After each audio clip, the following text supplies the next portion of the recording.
ಅದಕ್ಕೆ ಯೇಸು ಸ್ವಾಮಿ ಹೇಳ್ತಾರೆ, ಪರಲೋಕದಲ್ಲಿ ಗಟ್ಟು ಮಾಡಿಟ್ಟುಕೊಳ್ಳಿರಿ, ಅಲ್ಲಿ ತುಕ್ಕಿಡಿದು ನುಸಿ ಹಿಡಿಯುವುದಿಲ್ಲ. ಯಾಕೆ? ಅಲ್ಲಿ ಕಳ್ಳನೂ ಇಲ್ಲ, ಕದ್ದುಕೊಳ್ಳುವುದಿಲ್ಲ. ಯಾಕೆ ಬಂದಿದೆ ಆ ವಾಕ್ಯ ಅಂದ್ರೆ, ಸುಮ್ಮನೆ ಯೇಸು ಸ್ವಾಮಿ ಸುಮ್ಮನೆ ಹೇಳಿಲ್ಲ. ಯಾಕೆ ನೋಡಿ, ಈಗ ಉದಾಹರಣೆಗೆ ಈ ಪ್ರೆಸೆಂಟ್ ಈಗಲೇ ಆಗಲಿ, ಈಗ ಯೇಸು ಸ್ವಾಮಿ ಬಂದ್ಬಿಟ್ರು ಅಂದ್ರೆ, ಯಾಕೆ ಪರಲೋಕದಲ್ಲಿ ಕೂಡಿಸಿಟ್ಕೊಳ್ರಿ ಅಂತ ಯೇಸು ಸ್ವಾಮಿ ಹೇಳಿದ್ರು ಅಂದ್ರೆ, ಪರಲೋಕದಲ್ಲಿ ಕೂಡಿಸಿಟ್ಕೊಳ್ರಿ ಅಂತ ಯಾಕೆ ನಿಜವಾದ ಅರ್ಥ ಏನಂತಂದ್ರೆ, ಈಗ ಯೇಸು ಸ್ವಾಮಿ ಬಂದ್ಬಿಟ್ರು ಅಂತ ಇಟ್ಕೊಳ್ಳಿ. ಈ ಹಾಲ್ ಒಳಗಡೆ ನಾವ್ ಯಾರಾದ್ರೂ ಇರ್ತೀವ? ಈ ಹಾಲ್ ಒಳಗಡೆ ಯಾರಾದ್ರೂ ಇರ್ತೀವ? ಯಾರು ಇರಲ್ಲ. ನಾವೆಲ್ಲರೂ ಇಲ್ಲಿರ್ತೀವಿ, ಪರಲೋಕದಲ್ಲಿ ಇರ್ತೀವಿ. ಆಗ ನಾವೆಲ್ಲರೂ ಇಲ್ಲಿ ಯಾರು ಇಲ್ಲದೆ ಇರೋದನ್ನ ನೋಡಿ ಏನ್ ಮಾಡ್ತಾರೆ ಜನ? ನಂದು ಕಾರ್ ಇದೆ, ನನ್ನೊಂದು ಕಾರ್ ಇದೆ, ಇದು ರಾಜೇಶ್ ಪದರ್ದು ಇದೆ, ರಾಮುದಿದೆ, ಬೈಕ್ಗಳಿದೆ, ಇಲ್ಲಿ ಇಷ್ಟೊಂದು ಐಟಮ್ಸ್ಗಳಿದೆ. ಯಾವಂತ ಹೋಗ್ತಾನೆ? ಯಾವಂತ ಹೋಗ್ತಾನೆ? ಇದೇ ನಿಜವಾದ ಅರ್ಥ. ಅದಕ್ಕೆ ಪರಲೋಕದಲ್ಲಿ ಕೂರಿಸಿಟ್ಕೋ, ಅಲ್ಲಿ ಕಳ್ಳ ಇಲ್ಲ, ಕದಿ ಎಲ್ಲ, ಏನು ಮಾಡಲ್ಲ, ನಿನ್ ಗಂಟಲ್ಲಿ ಇರುತ್ತೆ ಅಂತ. ಏನಮ್ಮ ನಿಂದು ಒಡವೆ ಎಲ್ಲ ಇಲ್ಲಿ ಪರಲೋಕ ರಾಜ್ಯಕ್ಕೆ ಹೋದ್ರೆ ಏನಾಗುತ್ತೆ ಹೇಳಿ? ಮನೆಯಲ್ಲಿರೋದೆಲ್ಲ ಗೊತ್ತಾ? ಅದಕ್ಕೆ ಹೇಳಿದ್ವಿ ಯೇಸು ಸ್ವಾಮಿ, ಪರಲೋಕದಲ್ಲಿ ಗಂಟು ಮಾಡಿ ಇಟ್ಕೋ ಅಂತ. ನೀನ್ ಇಲ್ಲಿ ಗಂಟು ಮಾಡಿ ಇಟ್ಕೊಂಡು ಯೇಸು ಸ್ವಾಮಿ ಬಂದಾಗ ಪರಲೋಕಕ್ಕೆ ಹೋಗ್ಬಿಟ್ಟು, ಸ್ವಾಮಿ ನಾನು ಮನೆಯಲ್ಲಿ ಬಾಲೆ ಬಿಟ್ಬಿಟ್ಟು ಬಂದೆ ಸ್ವಾಮಿ, ಹೋಗಿ ತಗೊಂಡ್ಬರ್ತೀನಿ ಅಂದ್ರೆ ತಗೊಂಡ್ಬರಕ್ಕಾಗತ್ತಾ? ಸ್ವಾಮಿ ನಾನು ಕಾರ್ ಬಿಟ್ಟಿದ್ದೀನಿ, ಸ್ವಲ್ಪ ನನಗೆ ಅವಕಾಶ ಕೊಟ್ಟಿದ್ರೆ ಪರಲೋಕ ತಗೊಂಡ್ಬರ್ತೀನಿ ಅಂದ್ರೆ ತಗೊಂಡ್ಬರಕ್ಕಾಗುತ್ತಾ? ಮುಂದೆ ಬಿಡಿದ್ರೆ ಆಗುತ್ತಾ? ನೆವರ್. ಆಗ ಸ್ವಾಮಿ ನಾನು ಮನೆ ತುಂಬಾ ಚೆನ್ನಾಗಿ ಕಟ್ಟಿದ್ದೆ, ಮನೇನ ಸ್ವಲ್ಪ ತಗೊಂಡ್ಬಂದ್ಬಿಡ್ತೀನಿ ಪರಲೋಕಕ್ಕೆ ಅಂದ್ರೆ, ಎಲ್ಲ ಯಾರು ತಗೊಳ್ತಾರೆ? ಯಾರು ಈ ಲೋಕದಲ್ಲಿ ಯೇಸು ಕ್ರಿಸ್ತ ನಂಬದೇ ಇರ್ತಾರೋ, ನಮ್ಮ ಸಂಬಂಧಿಕರುಗಳು, ಅವರು ಇರಲ್ಲ, ನಮ್ಮವನು ಈಗ ಯಾರು ಇರೋದಿಲ್ಲ. ನಾವು ಪರಲೋಕ ರಾಜ್ಯಕ್ಕೆ ಹೋದಾಗ ನಮ್ದನ್ನೆಲ್ಲ ಸ್ಫೂರೆ ಮಾಡ್ತಾರೆ. ಎಷ್ಟೋ ಜನರಿಗೆ ಈ ಪ್ರಕಟಣೆ ಇಲ್ಲ, ಎಷ್ಟೋ ಜನರಿಗೆ ಈ ಪ್ರಕಟಣೆ ಇಲ್ಲ. ಅದಕ್ಕೆ ನಾನು ಜೀವನದಲ್ಲಿ ಹೆಚ್ಚು ದೇವರಿಗಾಗಿ ದುಡಿಲಿಕ್ಕೆ ಆರಂಭಿಸ್ತೀನಿ, ಹೆಚ್ಚು ದೇವರಿಗೋಸ್ಕರ ಏನಾದ್ರು ಮಾಡ್ಲಿಕ್ಕೆ. ಯಾಕಂದ್ರೆ ಈ ಲೋಕದಲ್ಲಿ ಏನ್ ಮಾಡಿಟ್ಕೊಂಡ್ರು ಕೂಡ ನಾನು ಬಿಟ್ಟು ಹೋಗ್ಲೇಬೇಕು. ಅದೇ ಪರಲೋಕ ರಾಜ್ಯದಲ್ಲಿ ಕೂಡಿಟ್ಕೊಂಡ್ರೆ ಆಮೇಲೆ hallelujah, hallelujah. Is it possible? ಈ ಪುಲ್ಪಿಟ್ ತಗೊಳಕಾಗ್ತದ? ಹಣ ಖರ್ಚು ಮಾಡಿರ್ಬೋದು, ಬಟ್ ಅದೇ ನಾವು ಪರಲೋಕ ರಾಜ್ಯಕ್ಕಾಗಿ ದುಡಿದಿದ್ರೆ ಸೀರಿಯಸ್ ಆಗಿ ತಗೊಳ್ಳಿ ಇದನ್ನ. ಪ್ರಕಟಣೆ ಅದೇನೆ, ಅದೇ ಯೇಸು ಸ್ವಾಮಿ ಹೇಳಿದ್ದು. ಈ ಲೋಕದಲ್ಲಿ ನಾನು ಹೇಳ್ಬೋದು, ನನಗೆ ಹಂಗಿದೆ, ನನಗೆ ಹೀಗಿದೆ, ನನಗೆ ಹಂಗಿದೆ, ಹಿಂಗಿದೆ. ಯೇಸು ಸ್ವಾಮಿ ಇವತ್ತು ಬಂದ್ರು ಅಂತ ಇಟ್ಕೊಳ್ಳಿ, ಇಲ್ಲೇ ಲೆಕ್ಕ ಹಾಕೊಳ್ಳಿ. ಒಳಗಡೆ ಕಂಪ್ಯೂಟರ್ಗಳಿದೆ, ಜನರೇಟರ್ ಇದೆ, ಮತ್ತೆ ಇಲ್ಲೆಲ್ಲ ಇದೆ. ಅಮ್ಮ ತಗೊಳಕ್ಕಾಗುತ್ತಾ? ನಾವೆಲ್ಲರೂ ಇಲ್ಲಿ ನೋಡಿದ್ರೆ ಖಾಲಿ ಓಪನ್ ಆಗಿರುತ್ತೆ, ಬೀಗ ಹಾಕೋಕೆ ಯಾರು ಇರಲ್ಲ.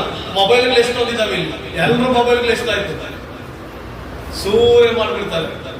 ಕಳ್ಳನು ಕದ್ದುಕೊಳ್ಳುವುದು, ಕಳ್ಳನ ಏನ್ ಮಾಡ್ಬಿಡ್ತಾರಂತೆ, ಇಲ್ಲಿ ಭೂಲೋಕದಲ್ಲಿ ಗಂಟು ಮಾಡಿಟ್ಕೊಳ್ಬೇಡ್ರಿ, ಇಲ್ಲಿ ಏನ್ ಮಾಡ್ತಾರಂತೆ, ಇದು ನುಸಿ ಹಿಡಿದು ಕದ್ದುಕೊಂಡ್ಬಿಡ್ತಾರೆ. ಬಟ್ ಪರಲೋಕದಲ್ಲಿ ಗಂಟು ಮಾಡಿಟ್ಕೊಳ್ರಿ, ಅಲ್ಲಿ ಎಷ್ಟು ಅದ್ಭುತವಾಗಿ ಯೇಸು ಸ್ವಾಮಿ ಬಂದಿದಾರಲ್ಲ, ಅದನ್ನ ಕ್ಲೀನ್ ಆಗಿ ಅರ್ಥ ಮಾಡ್ಕೊಂಡ್ರೆ ನಿಜವಾಗ್ಲೂ ನಾವು ಕರ್ತನಿಗಾಗಿ ಏನೋ ಮಾಡ್ತೀವಿ, ಕರ್ತನಿಗಾಗಿ ಏನಾದ್ರೂ ಮಾಡ್ತಾ ಇರ್ತೀವಿ. ಸೊ ಇದು ವಾಕ್ಯದ ಪ್ರಕಟಣೆ. ಕರ್ತನ ನಾಮಕ್ಕೆ ಸ್ತೋತ್ರ. ನಾನು ನಿಮ್ಮನ್ನ ಕೆಳಮಟ್ಟದ ರೀತಿಯಲ್ಲಿ ನಾನು ಮಾತನಾಡೋದಿಲ್ಲ, ಯಾಕೆಂದ್ರೆ ನೀನ್ ಏನ್ ಮಾಡಿದ್ರು ಮಾಡದೆ ಹೋದ್ರು ನನ್ನ ಆತ್ಮಿಕ ಮಕ್ಕಳೇ ನೀವು. ಹಲ್ಲೆಲೂಯಾ. ನಿಮ್ಮನ್ನ ಅದ್ಭುತವಾಗಿ ನಾವು ಪ್ರೀತಿಸಿದ್ದೇನೆ. ಆದ್ರೆ ಪರಲೋಕದಲ್ಲಿ ನೀವು ಈ ಲೋಕದಲ್ಲಿ ಐಶ್ವರ್ಯವಂತರಾಗಿರುವ ಹಾಗೆ ಪರಲೋಕದಲ್ಲೂ ನೀವು ಐಶ್ವರ್ಯವಂತರಾಗಿರ್ಬೇಕೆಂಬಂತ ಬಯಕೆ ಅಷ್ಟೇ ನನಗೆ. ನನ್ನ ಆಸೆ ನೀವು ಕೂಡ ಪರಲೋಕದಲ್ಲಿ ಐಶ್ವರ್ಯವುಳ್ಳವರಾಗಿರ್ಬೇಕು, ಪರಲೋಕ ರಾಜ್ಯದಲ್ಲಿ ನೀವು ಶ್ರೇಷ್ಠವಾದ ಪದವಿಯಲ್ಲಿ ಜೀವಿಸಬೇಕನ್ನೋ ನನ್ನ ಆಸೆ. ಸೊ ದೇವರ ನಾಮಕ್ಕೆ ಸ್ತೋತ್ರವಾಗಿ ದೇವರ ವಾಕ್ಯಕ್ಕೆ ಹೋಗೋಣ. ದೇವರ ವಾಕ್ಯಕ್ಕೆ ಹೋಗೋಣವಾ? ಎಷ್ಟು ಜನ ಸಂತೋಷವಾಗಿದ್ದೇನೆ? ಎಷ್ಟು ಜನ ಸಂತೋಷವಾಗಿ ಬಂದಿದೆ? ಹಲ್ಲೆಲೂಯಾ. ಸೊ ದೇವರ ಕೃಪೆಯಿಂದ ನಾವು ಪ್ರತಿ ತಿಂಗಳು ಪಾಸ್ಟರ್ ಫೆಲೋಶಿಪ್ ನಡೆಸ್ತಾ ಇದ್ದೇವೆ. ಆ ಪಾಸ್ಟರ್ ಫೆಲೋಶಿಪ್ ಬೆಳೀತಾನೆ ಇದೆ.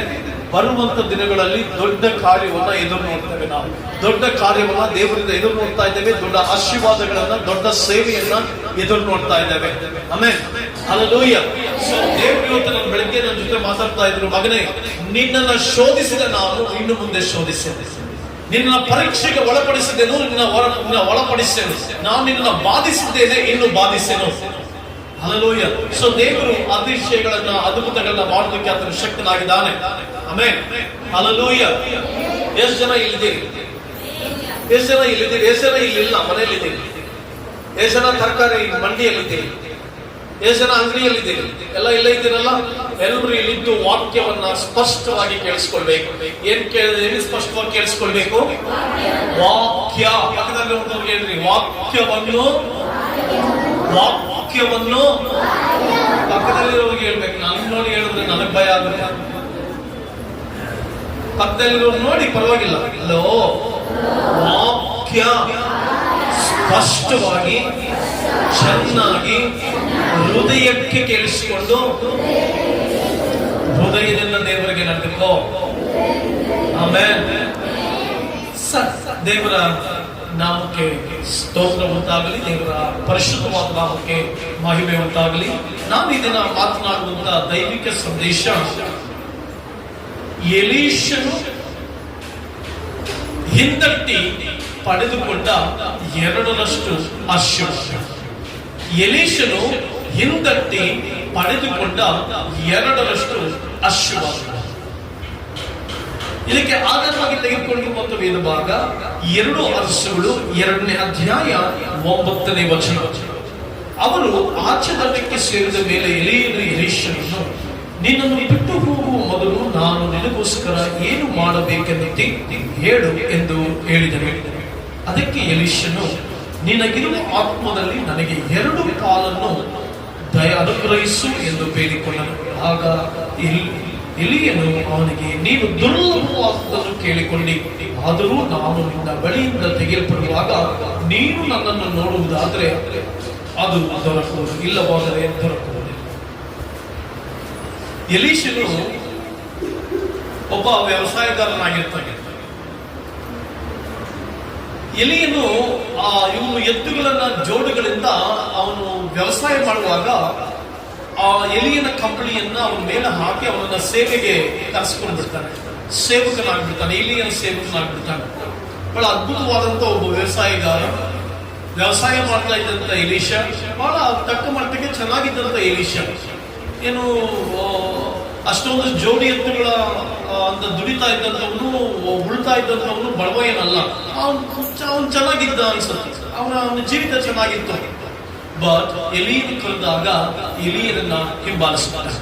ಎಲೀಯನನ್ನ ಹಿಂಬಾಲಿಸಿದ, ಸೇವೆ ಮಾಡ್ತಾ ಇದ್ದ, ಅವನ ಕೈಗೆ ನೀರು ಕೊಡ್ತಾ ಇದ್ದ, ಅವನಿಗೆ ಸಹಾಯ ಮಾಡ್ತಾ ಇದ್ದ, ಸೇವಕನಾದ. ಓಕೆ, ಇದೆಲ್ಲ ಆದ್ಮೇಲೆ ಒಂದು ದಿನ ಬರುತ್ತೆ. ಒಂದು ದಿನ ಬಂದಾಗ ಎಲೀಷನಿಗೆ ಎಲಿಯ ಹೇಳ್ತಾನೆ, ನೋಡಪ್ಪ ಎಲೀಷ, ದೇವ್ರು ನನ್ನ ಕರ್ಕೊಂಡು ಹೋಗೋ ಸಮಯ ಹತ್ರ ಆಗ್ತಾ ಇದೆ, ನಾನು ಪರಲೋಕ ರಾಜ್ಯಕ್ಕೆ ಹೋಗ್ಬೇಕು. ಆಗ 2ನೇ ಅಧ್ಯಾಯ 1ನೇ ವಚನ ಆರಂಭ ಆಗುತ್ತೆ.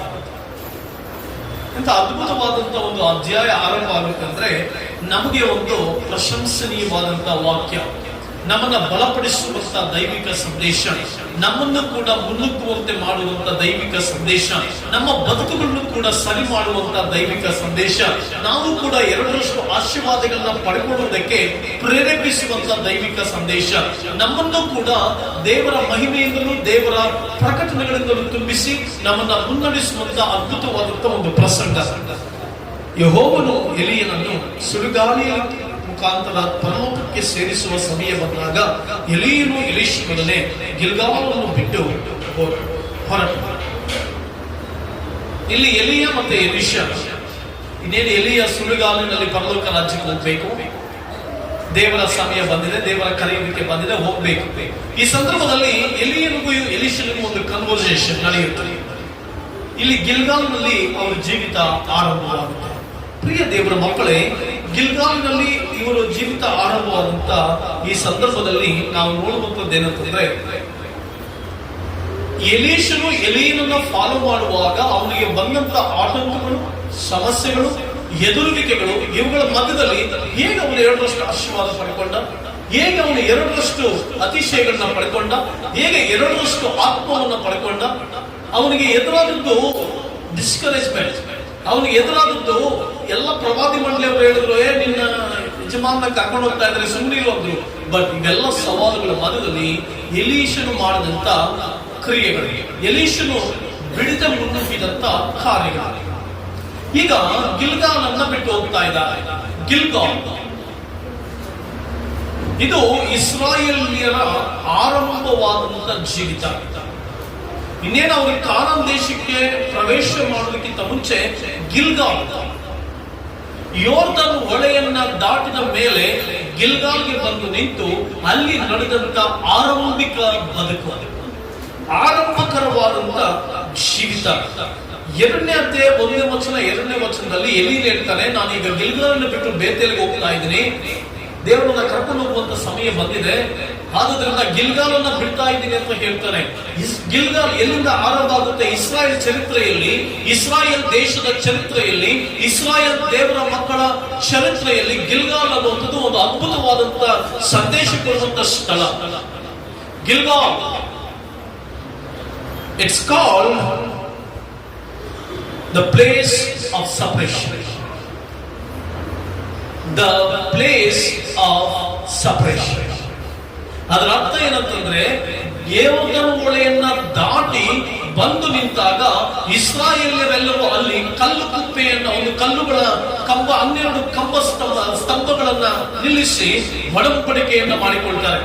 ನೀರಿನ ಮಧ್ಯದಲ್ಲಿ ಅವರು ಆ ಸ್ಥಳದಲ್ಲಿ, ಗಿಲ್ಗಾಲ್ ಅನ್ನುವ ಸ್ಥಳದಲ್ಲಿ 12 ಕುಲಗಳಿಗೆ ಸರಿಯಾಗಿ 12 ಸ್ತಂಭಗಳನ್ನ ನಿಲ್ಲಿಸ್ತಾರೆ, ಸಾಕ್ಷಿಗಾಗಿ ನಿಲ್ಲಿಸ್ತಾರೆ. That is the place of separation. ಅದರ ಅರ್ಥ ಏನ್ ಗೊತ್ತಾ? ಯೋರ್ದನ್ ಹೊಳೆಯಿಂದ ಆಚೆ ಕಡೆಗೆ ನಮ್ಮ ಹಳೆಯ ಜೀವಿತ, ಯೋರ್ದನ್ ಹೊಳೆಯಿಂದ ಆಚೆ ಕಡೆಗೆ ನಾವು ಸಂಕಟ ಪಟ್ಟವು. There is a separation between old and new. There is a separation from past and future. ಎಷ್ಟೋ ಜನರು ನಾವು ಎಲ್ಲವುಗಳನ್ನ ಮಿಕ್ಸ್ ಮಾಡ್ತೇವೆ. ಇಲ್ಲಿ ಎಲಿಯೇಷನು ನಮ್ಗೆ ತೋರಿಸ್ಕೊಳ್ತಾ ಇರೋದೇನಂತಂದ್ರೆ, ಎಲಿಯನನ್ನ ಗಿಲ್ಗಾಲಿನಿಂದ ಆರಂಭಿಸ್ತಾನೆ. Gilgal, it is the place of separation. ಹಳೆಯ ಜೀವಿತದಿಂದ ಒಂದು ಸಪರೇಷನ್. ಇಸ್ರಾಯೇಲರು ಐಗುಪ್ತ ದೇಶದಲ್ಲಿದ್ದಾಗ ನಡ್ಕೊಂಡು ಬಂದಂತ ಆ ಅರಣ್ಯ ಪ್ರಯಾಣದಲ್ಲಿ ನಡ್ಕೊಂಡು ಬಂದಂತ ಎಲ್ಲಾ ಹಳೆಯ ಸಂಗತಿಗಳನ್ನ ಅವ್ರು ಏನ್ ಮಾಡಿದ್ರು, ಅವರು ತೆಗೆದು ಬಿಟ್ಟು ಇನ್ನಷ್ಟೇ ಮುಗಿದೋಯ್ತು ಅಂತ ಹೇಳಿ ಹೊಸ ಆರಂಭಕ್ಕೆ ಮೈಲುಗಳನ್ನ ಹಾಕಿದ್ರು, ಹೊಸ ಆರಂಭಕ್ಕೆ ಸ್ತಂಭಗಳನ್ನ ಇಟ್ಟರು, ಹೊಸ ಆರಂಭಕ್ಕೆ ಕಲ್ಲಿನ ಕಂಬಗಳನ್ನ ನೆಟ್ಟರು, ಹೊಸ ಆರಂಭಕ್ಕೆ ಒಪ್ಪಿಸಿಕೊಟ್ರು, ಹೊಸ ಆರಂಭಕ್ಕೆ ತಮ್ಮ ಜೀವಿತವನ್ನು ಕೊಟ್ಟರು, ಹೊಸ ಆರಂಭಕ್ಕೆ ಬೇರ್ಪಾಡನ್ನ ಮಾಡಿಕೊಂಡ್ರು, ಹೊಸ ಆರಂಭಕ್ಕೆ ಸಿದ್ಧರಾದರು, ಹೊಸ ಆರಂಭಕ್ಕೆ ಗದ್ದುಗೆ ಹಿಡಿದರು, ಹೊಸ ಆರಂಭಕ್ಕೆ ಅದ್ಭುತವಾದ ಜೀವಿತವನ್ನ ಜೀವಿಸುವಂತೆ ತಮ್ಮನ್ನ ಪ್ರತಿಷ್ಠೆಪಡಿಸಿಕೊಂಡರು. ಹಳೆಯ ಸಿದ್ಧಾಂತಗಳಿಗೆ, ಹಳೆಯ ಕಾರ್ಯಗಳಿಗೆ, ಹಳೆಯ ಸಂಪ್ರದಾಯಗಳಿಗೆ, ಹಳೆಯ ಜೀವಿತಗಳಿಗೆ, ಹಳೆಯ ಕಾರ್ಯಗಳಿಗೆ, ಹಳೆಯ ಫೇಲ್ಯೂರ್ಗಳಿಗೆ ತಮ್ಮನ್ನ ಬಿಟ್ಟುಕೊಟ್ಟು ಹೊಸ ಸಿದ್ಧಾಂತಕ್ಕೆ, ಹೊಸ ಸಂಗತಿಗಳಿಗೆ, ಹೊಸ ಇತಿಹಾಸಕ್ಕೆ ತಮ್ಮ ಜೀವಿತವನ್ನು ಒಪ್ಪಿಸಿಕೊಟ್ಟರು. They submitted their life for new beginning. ಒಂದು ಹೊಸ ಆರಂಭಕ್ಕೆ ಇಸ್ರಾಯೇಲ್ಯರು ತಮ್ಮ ಜೀವಿತವನ್ನು ಕೊಟ್ಟರು. ಪ್ರಿಯ ದೇವರ ಮಕ್ಕಳೇ, ನೀನು ಹಿಂದಿನ ಜೀವಿತದಲ್ಲಿ ಗಿಲ್ಗಾಲನ್ನು ಬಿಟ್ಟು ಎಲಿಯನನ್ನ ಹಿಂಬಾಲಿಸಿದ ಅಂದ್ರೆ ಅರ್ಥ, ಎಲೀಷನಿಗೆ ತೋರಿಸ್ಕೊಡ್ತಾ ಇದ್ದಾರೆ ಗೊತ್ತಾ, ನಾನು ಹಳೆಯ ಜೀವಿತದಲ್ಲಿ ಏನಾಗಿತ್ತು ನನಗೆ ಗೊತ್ತಿಲ್ಲ, ಹಳೆಯ ಬದುಕಿನಲ್ಲಿ ಹೆಂಗಿತ್ತೋ ಗೊತ್ತಿಲ್ಲ, ಹಳೆಯ ವರ್ಷ ಹೆಂಗಿತ್ತೋ ಗೊತ್ತಿಲ್ಲ, ಹಳೆಯ ತಿಂಗಳಿನಲ್ಲಿ ನನಗೆ ಹೆಂಗಿತ್ತೋ ಗೊತ್ತಿಲ್ಲ, but I will stand and I will run for new beginning. ನಾನು ಒಂದು ಹೊಸ ಆರಂಭಕ್ಕೆ ನಾನು ಓಡ್ತೇನೆ, ಹೊಸ ಸಂಗತಿಗಾಗಿ ಓಡ್ತೇನೆ. ಅದಕ್ಕೆ ಸ್ವಾಮಿ ಯೇಸುವನ್ನು ಬರೆದ ಪ್ರವಾದ ಗ್ರಂಥದಲ್ಲಿ ಈ ರೀತಿ ಬರೀತಾರೆ, ಹಳೆಯ ಸಂಗತಿಗಳನ್ನ ಮರೆತು ಬಿಡ್ರಿ, ಪುರಾತನ ಕಾರ್ಯಗಳನ್ನ ನೆನಪಿಸಿಕೊಳ್ಬೇಡ್ರಿ ಎಂಬುದಾಗಿ ಸ್ವಾಮಿ ಹೇಳ್ತಾರೆ. We should forget our past. ತುಂಬಾ ಜನರ ಸಮಸ್ಯೆ ಏನಂತಂದ್ರೆ, ಹಳೆಯ ಸಂಗತಿಗಳನ್ನ ಇಟ್ಕೊಂಡೇ ಯೋಚನೆ ಮಾಡ್ತಿರ್ತಾರೆ, ಹಳೆಯ ಕಾರ್ಯಗಳ ಕುರಿತೇ ಯೋಚನೆ ಮಾಡ್ತಿರ್ತೀವಿ, ಹಳೆಯ ಕುರಿತೇ ನಾವು ಮಾತಾಡ್ತಿರ್ತೀವಿ. ದೇವರು ಸೊದೋಮ್ ಗೊಮೋರ ಪಟ್ಟಣಗಳನ್ನು ನಾಶ ಮಾಡೋದಕ್ಕಿಂತ ಮುಂಚೆ ಅಬ್ರಾಹ್ಮನ ಪ್ರಾರ್ಥನೆಯನ್ನ ಕೇಳಿ ಲೋಟನನ್ನ ಕಾಪಾಡೋದಕ್ಕಾಗಿ ದೇವರು ತನ್ನ ದೂತರನ್ನ ಕಳಿಸಿದ್ರು. ಆಗ ದೂತರು ಹೇಳ್ತಾರೆ, ಲೋಟ, ನಾವು ನಿಮ್ಮನ್ನ ಕಾಪಾಡಬೇಕೆಂಬುದಾಗಿದ್ದೇವೆ, ನಿನ್ನ ಕುಟುಂಬವನ್ನ ಕಾಪಾಡಬೇಕೆಂಬುದಾಗಿದ್ದೇವೆ, ಇನ್ನು ನಿನಗೆ ಈ ಊರಿನಲ್ಲಿ ಅವಕಾಶ ಇಲ್ಲ, ಇನ್ನು ನೀನು ಲೋಟನಾದಂತ ನೀನು ಈ ಊರಿನಲ್ಲಿ ವಾಸಿಸೋದಕ್ಕೆ ಅವಕಾಶ ಇಲ್ಲ, ನಾನು ಈ ಪ್ರದೇಶವನ್ನು ನಾಶ ಮಾಡಬೇಕೆಂಬುದಾಗಿದೆ. So what my lord? ಲೋಟನ್ ಕೇಳ್ತಾ ಇದ್ರೆ ಈಗೇನ್ ಮಾಡ್ಬೇಕು? ದೇವದೂತರು ಹೇಳ್ತಾರೆ, ನಿನಗಿರುವಂತದ್ದೆಲ್ಲವನ್ನ ತೆಗೆದುಕೊಂಡು ಹೊರಡು ಇಲ್ಲಿಂದ. ಹೆಂಡತಿ ಮಕ್ಕಳನ್ನ ಕರ್ಕೊಂಡು ಅಳಿಯಂದ್ರ ಹತ್ರ ಹೋಗ್ತಾರೆ, ಅಳಿಯಂದ್ರ ಬರೋದಿಲ್ಲ. ತನ್ನ ಹೆಂಡತಿ, ತಾನು, ತನ್ನ 2 ಮಕ್ಕಳನ್ನ ಕರೆದುಕೊಂಡವನಾಗಿ ಅವನು ಪ್ರಯಾಣವನ್ನು ಬೆಳೆಸ್ತಾನೆ. ಪ್ರಯಾಣವನ್ನು ಬೆಳೆಸ್ಕೊಂಡು ಹೋಗುವಾಗ ಲೋಟನ ಹೆಂಡತಿ ಅದು ಏನಾಗಿತ್ತು ಏನೋ ಗೊತ್ತಿಲ್ಲ. ಲೋಟ ಪದೇ ಪದೇ ಹೇಳಿದ, ತಿರುಗಿ ನೋಡಬಾರದು ಅಂತ ಹೇಳಿದ್ದ. ಪಾಪ ಲೋಟನ ಹೆಂಡತಿಗೆ ಮನೆಯಲ್ಲಿದ್ದಂತ ಒಡವೆ, ಮನೆಯಲ್ಲಿದ್ದಂತ ಏನೇನು ಆಸೆ ಇತ್ತೋ ಗೊತ್ತಿಲ್ಲ, ಯಾವ್ಯಾವ ಕಾರ್ಯ ಇತ್ತೋ ಗೊತ್ತಿಲ್ಲ ಅವಳಿಗೆ. ದೇವ್ರು ಹೇಳಿದ್ರು ಹಿಂದಿರುಗಿ ನೋಡಿದ್ರೆ ಓಡು ಮುಂದೆ ಅಂತಂದ್ರು. ಅವ್ರು ಮುಂದೆ ಓಡೋ ಬದಲು ಏನ್ ಮಾಡಿದ್ರು, ಹೋಗ್ತಾ ಹೋಗ್ತಾ ಲೋಟನ ಹೆಂಡತಿಗೆ ಯಾಕೋ ಸೋದೋಮ್ ಗೊಮೋರ ಪಟ್ಟಣ ಸ್ವಲ್ಪ ಕರ್ದಂಗ್ ಕಾಣಿಸ್ತಾರೆ. ಲೋಟನ ಹೆಂಡತಿನ ಏನಾಗಿರ್ಬೇಕು, ಕರ್ದಂಗ್ ಕಾಣಿಸಿರ್ಬೇಕು ಅನ್ಸುತ್ತೆ. ಸ್ವಲ್ಪ ಕಮ್ಮಿ ಮಾಡಬೇಕು. ಹಿಂಗ ನೋಡಿದ್ಲು, ನನಗನ್ನಿಸ್ತದೆ ಈ ಸಿಚುವೇಶನ್ ನಡೆದಿರ್ಬೇಕು. ಸೋದೋಮ್ ಗೊಮೋರ ಪಟ್ಟಣ, ಈ ಲೋಟನ ಹೆಂಡತಿ ಓದ್ತಿರುವಾಗ ಸೋದೋಮ್ ಗೊಮೋರ ಪಟ್ಟಣ ಈ ಸೈತಾನನ ಒಂದು ಆದಾಮ ಹವ್ವಳ ತೋಟದಲ್ಲಿರುವಾಗ ಅವ್ವ ಅಂತ ಕರೀತಲ್ಲ, ಹಂಗೆ ಮೋಸ್ಟ್ಲಿ ಈ ಲೋಟನ ಹೆಂಡತಿ ಕರೆದಿರ್ಬೇಕು, ಈ ರೀತಿ ಕರೆದಿರ್ಬೇಕು. ಅಮ್ಮ ಲೋಟನ ಹೆಂಡತಿ, ನಿನ್ ಬಂಗಾರ ಇಲ್ಲೇ ಇದೆ, ನೀನು ಹೊಸ ಬಟ್ಟೆ ಮೊನ್ನೆ ತಗೊಂಡಿದ್ದು ಬೀರುವಲ್ಲೇ ಇದೆ. ಅಮ್ಮ ಲೋಟನ ಹೆಂಡತಿ ನೋಡಲ್ಲಿ ಕರಿತಾವ್ರೆ, ಯಾವತ್ತು ಬೆಳಿಗ್ಗೆ ಎದ್ದು ಮಾತಾಡ್ತಾ ಇದ್ದಲ್ಲ ಅವ್ರನ್ನ ಕರಿತಾವ್ರು ನೋಡು, ಆ ಪಕ್ಕದ ಮನೆಯವ್ರು ಕರಿತಾವ್ರು ನೋಡು ಇಂತ ಅಂದಿರ್ಬೇಕು. ಅದಕ್ಕೆ ಇವಳಿಗೆ ಸಾಮಾನ್ಯ ಪಕ್ಕದ ಮನೆಯವರು ಡೈಲಿ ಕರೆದಿರ್ಬೇಕು ಅನ್ಸುತ್ತೆ, ಮಾತಾಡ್ಲಿಕ್ಕೆ ಆ ರೀತಿ ಕರೆದಿರ್ಬೇಕು ಅನ್ಸುತ್ತೆ. ಅದಕ್ಕೆ ಇವಳು ಹಿಂತಿರುಗಿ ನೋಡಿದ್ರು. ಹಿಂತಿರುಗಿ ನೋಡಿದಾಗ ಉಪ್ಪಿನ ಕಂಬವಾಗ್ಲಂತೆ. ಏನಾದ್ರಂತೆ? ಉಪ್ಪಿನ ಕಂಬವಾಗ್ಲಂತೆ. ಪ್ರಿಯ ದೇವರ ಮಕ್ಕಳೇ, ಹಳೆಯ ಸಂಗತಿಗಳನ್ನ ಮರೆತು ಫಾರ್ಗೆಟ್ ದ ಓಲ್ಡನ್ ಫೇಲ್ಯೂರ್ಸ್. ಹಿಂದೆ ಜೀವಿತದಲ್ಲಿ ನಡೆದಂತದ್ದೆಲ್ಲವನ್ನು ಮರೆತುಬಿಟ್ಟು ಹೊಸ ಅಧ್ಯಾಯಕ್ಕೆ ಕಾಲಿಡು, ಹೊಸ ಸಂಗತಿಗೆ ಕಾಲಿಡು, ಹೊಸ ಇತಿಹಾಸಕ್ಕೆ ಕಾಲಿಡು, ಹೊಸ ಕಾರ್ಯಕ್ಕೆ ಕಾಲಿಡು, ಹೊಸ ಅದ್ಭುತಕ್ಕೆ ಕಾಲಿಡು, ಹೊಸ ಮನಸ್ಸಿಗೆ ಕಾಲಿಡು, ಹೊಸ ಆಶೀರ್ವಾದಕ್ಕೆ ಕಾಲಿಡು. ಪ್ರಿಯ ದೇವ ಜನರೇ, ನಮ್ಮ ಜೀವಿತದಲ್ಲಿ ಅದ್ಭುತವಾದಂತ ಕಾರ್ಯ.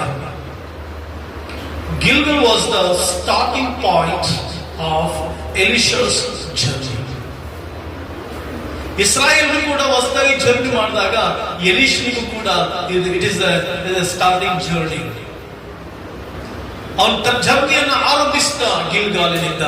ಯಾವ ಇಸ್ರಾಯೇಲ್ಯರು ಐಗುಪ್ತ ದೇಶದಿಂದ ಬಿಡುಗಡೆಯಾಗಿ ಬಂದ ಮೇಲೆ, ಯೋರ್ದನ್ ಹೊಳೆ ದಾಟಿದ ಮೇಲೆ ಹೊಸ ಆರಂಭವನ್ನು ಆರಂಭಿಸಿದ್ರು.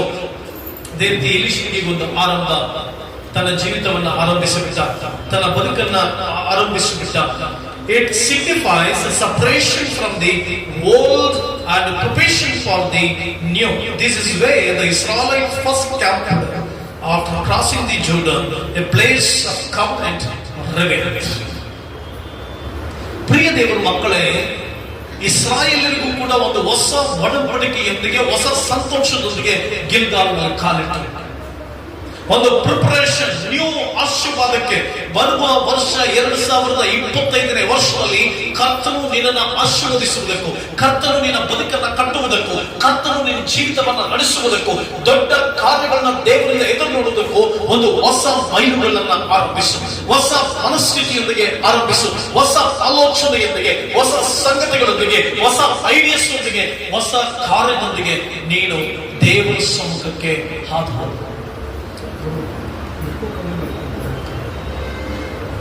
ನಿನ್ನ ನನ್ನ ಜೀವಿತದಲ್ಲಿ ಅದ್ಭುತವಾದಂತಹ ಕಾರ್ಯವನ್ನ ಕಾಣಲಿಕ್ಕಾಗಿ.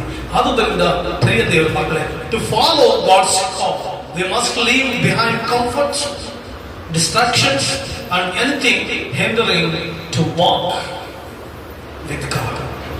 ದೇವರೊಂದಿಗೆ ನಡೆಯುವುದಕ್ಕೆ ನಾವೊಂದು ಹೊಸ ಅಧ್ಯಾಯವನ್ನ ಆರಂಭಿಸೋಣ. ನಾನು ಇವತ್ತು ಬೆಳಗ್ಗೆ ಜಸ್ಟ್ ನಾನು ಕೂತು ಸೋಫಾ ಮೇಲೆ ಕೂತು ಯೋಚನೆ ಮಾಡ್ತಾ ಇದ್ದೆ. ನಾನು ಕೂಡ ಡಿಸೆಂಬರ್ ತಿಂಗಳಿನಲ್ಲಿ ದೀಕ್ಷಾ ಸ್ನಾನವನ್ನ ತೆಗೆದುಕೊಂಡೆ. ನನ್ನ ಮಗಳಿಗೆ ಈ ತಿಂಗಳಿನಲ್ಲಿ ಕರ್ತನ ಸಮ್ಮುಖದಲ್ಲಿ ದೀಕ್ಷಾ ಸ್ನಾನವನ್ನು ಕೊಡಬೇಕು. ಹಲ್ಲೆಲೂಯಾ. ಅವಳ ತಿರುಗಿ ಒಂದು ಬರುವ ವರ್ಷದಿಂದ ಒಂದು ಹೊಸ ಅಧ್ಯಾಯ ನನ್ನ ಮಕ್ಕಳ ಜೀವಿತದಲ್ಲಿ ಆರಂಭ ಆಗಬೇಕು. ಆಮೇಲೆ ದೀಕ್ಷಾ ಸ್ನಾನವನ್ನ ಅವರಿಗೆ ಪ್ರೇರೇಪಿಸಬೇಕು. ಪ್ರಿಯ ದೇವರ ಮಕ್ಕಳೇ, ನಿಮ್ಮ ಹೊಸ ಅಧ್ಯಾಯ, ಹೊಸ ಜೀವಿತ ಆರಂಭಿಸಬೇಕು. ಹಳೆಯ ಸಂಗತಿಗಳನ್ನ ಮರೆತು ಬಿಡಬೇಕು. ಆದುದರಿಂದ ಪ್ರಿಯ ದೇವರ ಮಕ್ಕಳೇ, Gilgal shows the olden, the separation from the old and preparation for the new beginning. ನಿನ್ನ ಹಳೆಯ ಸಂಗತಿಗಳಿಂದ, ಹಳೆಯ ಸ್ವಭಾವಗಳಿಂದ ಸಪರೇಷನ್ ಆಗಬೇಕು. You should separate from olden things. ಹಳೆಯ ಯಾವನಾದರೂ ಕ್ರಿಸ್ತನಲ್ಲಿದ್ದರೆ ಅವನ ನೂತನ ಸೃಷ್ಟಿಯಾಗಲು ಅವನ ಪೂರ್ವ ಸ್ಥಿತಿ ಹೋಗಿ ಎಲ್ಲ ನೂತನವಾಯಿತು. ಸೊಸೆ ಜೊತೆ ಜಾಸ್ತಿ ಜಗಳ ಮಾಡ್ತಾ ಇದ್ರೆ ಬಿಟ್ಬಿಡು. ಸೊಸೆ ಅಹಂಕಾರಿಯಾಗಿದ್ರೆ ದೇವರು ತಗ್ಗಿಸ್ತಾನೆ. ಅತ್ತೆ ಅಹಂಕಾರಿಯಾಗಿದ್ರೆ ದೇವರು ತಗ್ಗಿಸ್ತಾನೆ. ಮಾವ ಅಹಂಕಾರಿಯಾಗಿದ್ರೆ ದೇವರು ತಗ್ಗಿಸ್ತಾನೆ. ನನ್ನ ಅನುಭವದಲ್ಲಿ ಹೇಳ್ತೀನಿ ಕೇಳಿ, ಯಾವೊಬ್ಬ ಮನುಷ್ಯನು ಕೂಡ ದೇವರು ಮುಂದೆ ಆಟ ಆಡ್ಲಿಕ್ಕೆ ಸಾಧ್ಯನೇ ಇಲ್ಲ. Everything is in God's control. ಎಲ್ಲವೂ ಕೂಡ ದೇವರ ಕಂಟ್ರೋಲ್ ನಲ್ಲಿದೆ. ತಗ್ಗಿಸುವವನು ತಗ್ಗುವವನು ದೇವರ ಎದುರುಗಡೆ ಏನಾಗಿದ್ದಾರಂತೆ, ದೇವರ ಎದುರುಗಡೆ ಇದ್ದಾರಂತೆ. ನೋ ನೋ ವರಿ, ಯಾರು ಏಕಾದ್ರೂ ಹೋಗಲಿ, ನೀನು ಮಾತ್ರ ನನ್ನ ಜೀವಿತವನ್ನು ಬದಲಾಯಿಸ್ತಾನೆ. ಅಹಂಕಾರಿಗಳನ್ನ ದೇವರು ಎದುರಿಸ್ತಾನೆ, ದೀನರಿಗಾದ್ರೂ ದೇವರ ಕೃಪೆಯನ್ನು ಅನುಗ್ರಹಿಸಿಕೊಡ್ತಾನೆ. ಅಹಂಕಾರಗಳ ದೇವರು ಎದುರಿಸ್ತಾನಂತೆ, ದೀನರಿಗೆ ಕೃಪೆಯನ್ನು ಅನುಗ್ರಹಿಸ್ತಾನಂತೆ. Whatever you see in your life, do not fear, don't give up, but you should forget your olden things. ಅಯ್ಯೋ, ಅವರು ಅಹಂಕಾರಗಳಾಗಿ ನಡ್ತಾ ಇದ್ದಾರೆ, ನಾನೇನು ತಗ್ಗಿಸಿಕೊಳ್ಳೋದು, ನಾನು ಹೇಗೆ ತಗ್ಗಿಸಿಕೊಳ್ಳೋದು? ತಗ್ಗಿಸ್ಕೋ. Humble yourself. ನೀನು ತಗ್ಗಿಸಿಕೊಳ್ಳುವಾಗ ನೀ ಜೀವಿತ ಹೆಚ್ಚಿಸಲ್ಲ. ಬಟ್ ನೀನ್ ಹೆಚ್ಚಿಸಿಕೊಂಡ್ರೆ ಇಟ್ ಇಸ್ ಕಾಮನ್. ದೇವರು ತಗ್ಗಿಸ್ತಾನೆ. ದೇವರ ತತ್ವ ಒಂದೇ ಅಲ್ವಾ? ನಾನು ಹೆಚ್ಚಿಸಿಕೊಂಡ್ರೆ ನನ್ನನ್ನು ತಗ್ಗಿಸ್ತಾನೆ, ನಾನು ತಗ್ಗಿಸಿಕೊಂಡ್ರೆ ನನ್ನನ್ನು ಹೆಚ್ಚಿಸ್ತಾನೆ. ಯಾವ್ದು ಬೇಕು? ಆದ್ರಿಂದ ಎಲೀಷ ಯೋಚನೆ ಮಾಡ್ದ, ಅರೆ ಈ ಹಳೇದಿನೆಲ್ಲ ಬಿಟ್ಬಿಡೋಣ, ನಾನು ಎಲಿಯನ ಸೇವಕ ಅನ್ನೋದು ಬಿಡೋಣ, ನಾನು ಇವರಿಗಿಂತ ಏನು ಕಮ್ಮಿ ಅನ್ನೋದು ಬಿಡೋಣ, ನಾನು ಎತ್ತುಗಳನ್ನ ಅಷ್ಟೊಂದು ಎತ್ತುಗಳನ್ನ ಮೇಯಿಸ್ತಾ ಇದ್ದಂಥವನು, ನಾನು ಹೊಲ ಉಳ್ತಾ ಇದ್ದಂಥವನು, ಅದೆಲ್ಲ ಬಿಡೋಣ. ತಗ್ಗಿಸ್ಕೊಂಡ, ಹೋರಾಟ ಆರಂಭಿಸಿದ, ಆರಂಭ ಜೀವಿತ. ಪ್ರಿಯ ದೇವರ ಮಕ್ಕಳೇ, ಒಂದು ಹೊಸ ಜರ್ನಿಗೆ ಒಂದು ಮೈಲುಗಲ್ಲನ್ನ ಹಾಕಿಕೋ, ಹೊಸ ಆಶೀರ್ವಾದಕ್ಕೆ ಮೈಲುಗಲ್ಲನ್ನ ಹಾಕಿಕೋ, ಹೊಸ ಹೆಜ್ಜೆಗೆ ಒಂದು ಹೆಜ್ಜೆಯನ್ನ ಹಾಕು, ಹೊಸ ಸಂಗತಿಗೆ ಹೆಜ್ಜೆಯನ್ನು ಹಾಕು, ಹೊಸ ಒಂದು ಅತಿಶಯವಾದ ಬದುಕಿಗೆ ಹೆಜ್ಜೆಯನ್ನು ಇಡುವುದನ್ನು ಕಲಿ. ಹೊಸ ಸಂಗತಿಗಳು ಆರಂಭಿಸುವುದಕ್ಕೆ, ಹೊಸ ಕಾರ್ಯಗಳು ಬದುಕಿನಲ್ಲಿ ನಡೆಯುವುದಕ್ಕೆ, come on, take a step. Separate yourself from the old things and prepare yourself for the better future. ನಿನ್ನ ಜೀವಿತದಲ್ಲಿ ದೇವರ ಅದ್ಭುತವಾದಂತಹ ಸಂಗತಿಗಳಿಗೆ ಹೆಜ್ಜೆ ಇಡುವುದಕ್ಕೆ ಕಲಿ. ಹಳೆಯತನ ಎಲ್ಲ ಮರೆತುಬಿಡು, ಕಹಿತನಗಳನ್ನ ಮರೆತುಬಿಡು. ಹಿಂದೆ ನೀ ಬದುಕಿನಲ್ಲಿ ಏನ್ ನಡೀತೋ forget everything. You should forget. ನೀನು ಮರೆಯಲೇಬೇಕು. ಆಗಲೇ ದೇವರು ನಿನ್ನ ಬದುಕಿನಲ್ಲಿ ಹೊಸ ಅಧ್ಯಾಯವನ್ನು ಆರಂಭಿಸಲಿಕ್ಕೆ ಸಾಧ್ಯ. ಎಜುಕೇಶನ್ ವಿಷಯದಲ್ಲಿ ಫರ್ಗೆಟ್ ಓಲ್ಡನ್ ಥಿಂಗ್ಸ್. ಹಳೆಯ ಸಂಗತಿಗಳನ್ನು ಮರೆತು ಹೊಸ ಸಂಗತಿಗಳು ಮಾಡೋದಕ್ಕೆ ಹೆಜ್ಜೆ ಇಡು. ಸ್ಟೆಪ್ ಒಂದು ಮುಂದೆ ಇಡು, ಪ್ರಿಪರೇಷನ್ ಆಗು. ನಿನ್ನ ಬದುಕನ್ನ ಕರ್ತನ ಆಶೀರ್ವದಿಸ್ತಾನೆ. Amen, hallelujah. To follow God's call, we must leave behind comforts. ಎಲ್ಲ ಕಂಫರ್ಟ್ಸ್ ಅನ್ನ ಬಿಟ್ಬಿಡು, ಸೋಮಾರಿತನಗಳನ್ನ ಬಿಟ್ಬಿಡು, distractions and anything hindering our walk with God. ದೇವರೊಂದಿಗೆ ನಡೆಯುವುದಕ್ಕೆ ಅಡ್ಡಿ ಮಾಡುವ ಎಲ್ಲಾ ಸಂಗತಿಗಳ ಬದಿಗಾಗಿ ಹೊಸ ಅಧ್ಯಾಯಕ್ಕೆ. ಹಲ್ಲೆಲೂಯಾ. ನಿನ್ನ ಕರ್ತನು ಏನೋ ಉದ್ದೇಶಕ್ಕಾಗಿ ಕರೆದಿದ್ದಾನೆ, ಯಾವುದೋ ಉದ್ದೇಶಕ್ಕಾಗಿ ನಿನ್ನ ನೇಮಿಸಿದ್ದಾನೆ, ಯಾವುದೋ ಉದ್ದೇಶಕ್ಕಾಗಿ ನಿನ್ನ ಎಲ್ಲೋ ದೇವರು ಉತ್ತಮವಾದ ಸ್ಥಾನಕ್ಕೆ ಒದಗಿದ್ದಾನೆ. ಎಲ್ಲೋ ಕರ್ತನು ನಿನ್ನ ಪ್ರಬಲವಾಗಿ ಉಪಯೋಗಿಸಲಿಕ್ಕಿದ್ದಾನೆ, ಪ್ರಬಲವಾದ ಸ್ಥಾನಕ್ಕೆ ತೆಗೆದುಕೊಂಡು ಬರಲಿಕ್ಕಿದ್ದಾನೆ, ಪ್ರಬಲವಾದಂತಹ ಆಶೀರ್ವಾದಗಳು ಕೊಡ್ಲಿಕ್ಕಿದ್ದಾನೆ. ಇದುವರೆಗೂ ಸಿಗದೇ ಇರುವಂತ ಅತಿ ಶ್ರೇಷ್ಠವಾದ ಸ್ಥಾನಕ್ಕೆ ನೀನು ತೆಗೆದುಕೊಳ್ಳಬೇಕಂತ ಎಂಬುದಾಗಿದ್ದಾನೆ. But forget the old. ಹಳೆಯದನ್ನ ಮರೆತು. ಮೊದಲದಾಗಿ Gilgal, it shows the separation from the old and preparation for the new. ಹೊಸ ಕಾರ್ಯ. ಹಲ್ಲೆಲೂಯಾ. ಸೊ ದೇವರ ಮಹಿಮೆಯನ್ನ ಕಾಣ. ಎರಡನೇದಾಗಿ ಅವರು ಗಿಲ್ಗಾಲಿನಿಂದ ಬೇತೇಲಿಗೆ ಹೋಗ್ತಾರೆ. ಎಲಿಯ ಬೇತೇಲಿಗೆ ಹೋಗ್ತಾನೆ, ಎಲೀಷಾ ಬೇತೇಲಿಗೆ ಹೋಗ್ತಾನೆ. ನನ್ನ ಮಗ ಹಂಗೆ ಮಾಡ್ತಾನೆ, ಅವ್ರ ಅಮ್ಮ ಹಿಂಗ್ ಹೋಗ್ತಾ ಇದ್ರೆ ಅವ್ರ ಹಿಂದೆನೆ ಓಡ್ತಾ ಇರ್ತಾನೆ. ಎಲ್ಲರಿಗೂ ಇರಿಟೇಷನ್ ಆಗುತ್ತೆ. ಸಾಮಾನ್ಯ ನಮ್ಮ ಜೊತೆ ನಾವು ಹೋದಂಗೆಲ್ಲ ಯಾರು ನಮ್ಮ ಹಿಂದೆ ಬರ್ತಾ ಇದ್ರೆ ಏನನ್ಸುತ್ತೆ ಹೇಳಿ? ಏನನ್ಸುತ್ತೆ? ಇರಿಟೇಷನ್ ಆಗುತ್ತೆ, ಬೈತೀವಿ. ನಾವು ಹೋದ ಕಡೆಯಲ್ಲೆಲ್ಲ ಬರ್ತೀಯ ನಡೆಯೋ ಅಂತ ಬೈತೀವಿ. ಹಿಂಗಾಗಿರ್ಬೇಕು ಎಲೀಶನಿಗೆ. ಎಲಿಯ ಹೋಗ್ತಾ ಇದ್ದಾರೆ ಗಿಲ್ಗಾಲ್ನಿಂದ ಬೇತೇಲಿಗೆ. ಎಲೀಶ, ಆ ಸ್ವಾಮಿ ನಾನು ನಿನ್ ಜೊತೆ ಬರ್ತೀನಿ, ನಾನು ನಿನ್ ಜೊತೆ ಬರ್ತೀನಿ ಅಂತ ಹೊರಟ. ಎಂತ ಅತಿಶಯವಾದ ಜೀವನ ಎಲಿಶಿಂದು, ಎಂತ ಅದ್ಭುತವಾದ ಮನುಷ್ಯ ಅಂತ. ಎಷ್ಟೇ ಅವಮಾನಗಳು ಬರಲಿ, ನಿಂದೆ ಬರಲಿ, ನಾನು ಎಲ್ಲಿ ನಿಂದೇನೆ ಇರ್ತೀನಿ. ಎಲ್ಲೂ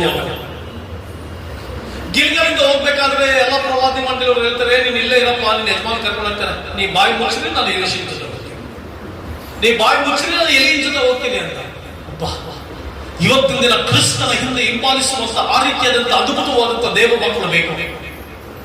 ಸೊ ಬೇತೇಲ್ ಬರ್ತಾರೆ. The place of worship and revelation.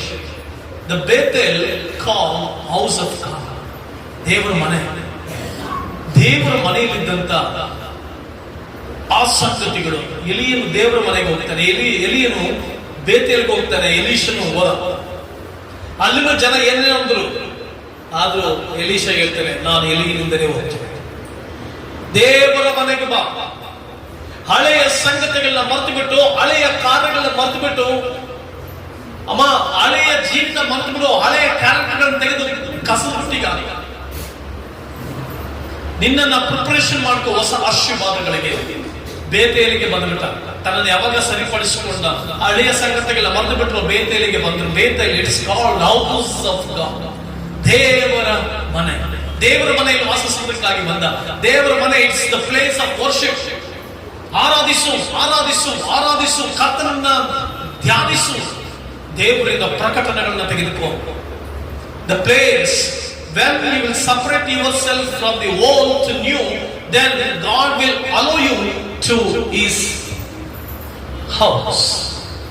ಹಳೆಯ ಸಂಗತಿಗಳು ಯಾವಾಗ ಮರೆತು ಬಿಡ್ತೀವೋ, ದೇವರ ಮನೆಯಲ್ಲಿ ವಾಸಿಸುವುದಕ್ಕೆ ದೇವರು ಅನುಮತಿಸ್ತಾರೆ. We should live in the house of God. The house of God, it represents worship and revelation. ಆರಾಧನೆ ಮತ್ತು ಪ್ರಕಟಣೆಗಳಿಗೆ ಸಾಕ್ಷಿಯಾಗಿರುವಂತ ಬೇತೇಲ್. ಯಾಕೆ ಈ ಬೇತೇಲಿನಲ್ಲಿ ಯಾರು ದರ್ಶನವನ್ನು ಪಡೆದ್ರು? ಯಾರು ದೇವರ ದರ್ಶನವನ್ನು ಪಡೆದು, ಅದ್ಭುತವಾದಂತ ದರ್ಶನ ಪಡೆದು, ಮುಂದೆ ತನಗೆ ಸಿಗ್ತಕ್ಕಂತ ಭವಿಷ್ಯವನ್ನ ಅದ್ಭುತವಾಗಿ ಜೀವಿಸಿದ್ರು ಅಂತ ನಾವು ನೋಡುವಾಗ, ಯಾಕೋಬ ತನ್ನ ಅಪ್ಪನ ಮನೆಯಿಂದ ಓಡೋಗ್ಬಿಡ್ತಾನೆ. ಅಣ್ಣನಿಗೆ ಮೋಸ ಮಾಡಿದ್ರಿಂದ ಅಣ್ಣ ಕೊಲೆ ಮಾಡ್ತೀನಿ ಅಂತಾನೆ. ಸೊ ಹಾಗಾಗಿ ಇವನು ಭಯಪಟ್ಟು ತಂದೆ ತಾಯಿಗಳನ್ನ ಪುಸಲಾಯಿಸಿ ಕಳಿಸ್ಬಿಡ್ತಾನೆ. ನಿಮ್ ಮಾವನ ಮನೆಗೆ ಹೋಗ್ಬಿಡಪ್ಪ ಅಂತ. ಎಲ್ಲಿಗೆ ಹೋಗ್ಬಿಡು?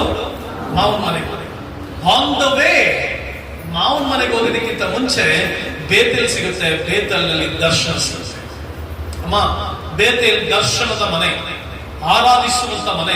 ಅದಕ್ಕೆ ನೀವು ಬೇತೇಲಿನಲ್ಲಿ ವಾಸಿಸಬೇಕು, ಅದಕ್ಕೆ ಸಭೆಯಲ್ಲಿ ವಾಸಿಸಬೇಕು, ದೇವರ ಸಮ್ಮುಖದಲ್ಲಿ ವಾಸಿಸಬೇಕು, ದೇವರ ಸಾನ್ನಿಧ್ಯದಲ್ಲಿ ಆರಾಧಿಸುವುದಕ್ಕಾಗಿ ಬರಬೇಕು, ಸ್ತುತಿಸುವುದಕ್ಕಾಗಿ ಬರಬೇಕು, ಕೊಂಡಾಡುವುದಕ್ಕಾಗಿ ಬರಬೇಕು, ಆರಾಧಿಸುವುದಕ್ಕಾಗಿ ಬರಬೇಕು. ಹಲ್ಲೆಲೂಯಾ.